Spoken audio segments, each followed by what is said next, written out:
اسم في العالم ديال المافيا الصينية غير من اللي كيتذكر بزاف ديال الناس كيحبسوا الهضرة.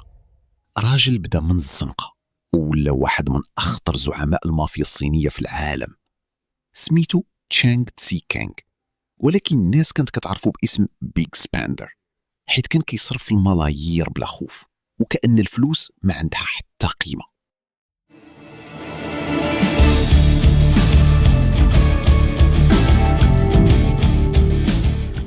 القصة بدات في الستينات. تشيونغ تزاد في الصين، ولكن من بعد مشى مع العائلة لمدينة هونغ كونغ. ما كانوش عايشين مزيان، الفقر، الزنقة، المشاكل كانوا جزء من حياته اليومية. ومن صغره بدا كيدخل في العالم المظلم، السرقة، التهريب والعصابات. ولكن تشيونغ ما كانش مجرم عادي، كان ذكي بزاف، صبور، وعنده واحد الجرأة اللي خطيرة. ما كيبغيش يسرق شي حاجة صغيرة، كان ديما كيقلب على الضربة الكبيرة. في الثمانينات والتسعينات دخل بقوة لعالم الطرياد، وهي المافيا الصينية السرية.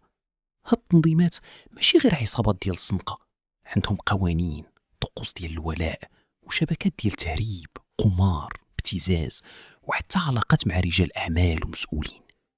ولكن الحاجة اللي خلات سميتو ترعب الناس هي الخطف. تشيونغ كان عنده فكرة مجنونة: علاش نسرق بنك فيه مخاطرة كبيرة وأنا نقدر نخطف أغنى الناس في هونغ كونغ ونطلب فدية بالملايير؟ في 1996 دار واحدة من أخطر العمليات الإجرامية في تاريخ آسيا.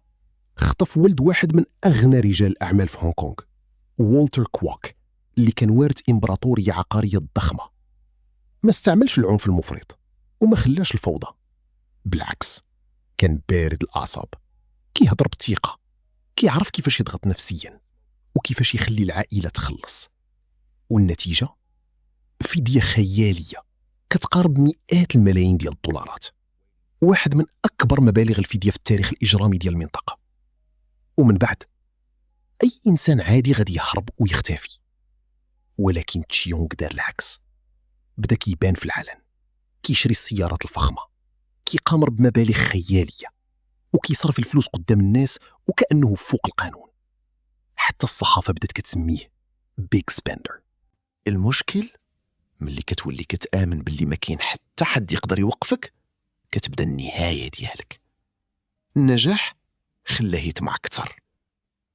في 1997 دار ضربة أخرى وخطف واحد الملياردير آخر من عائلة كبيرة بزاف، فيكتور لي، ولد رجل الأعمال الشهير لي كاشينغ.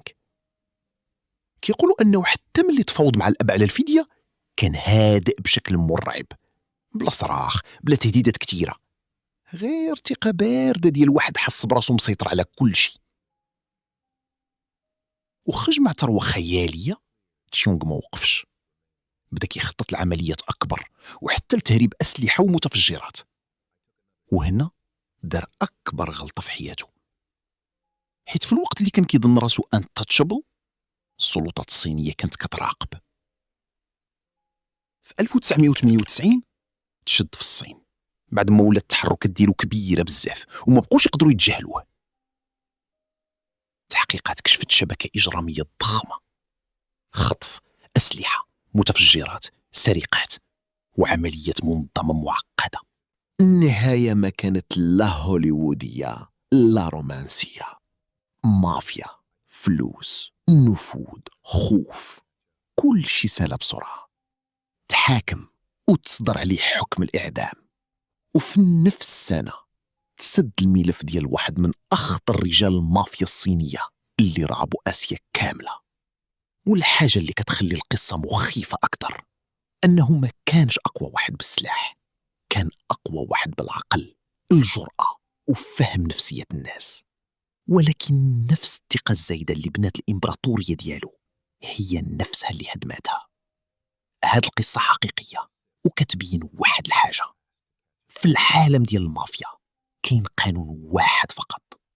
كل واحد كيبان أنه فوق القانون كيجي نهار وكيطيح. إلا عجبتك القصة دير لايك للفيديو واشترك في القناة وفعل الجرس باش ملي تنشر قصة جديدة تكون انت الأول كتشوفها. وخلي لينا تعليق زين، كنقرا جميع التعاليق.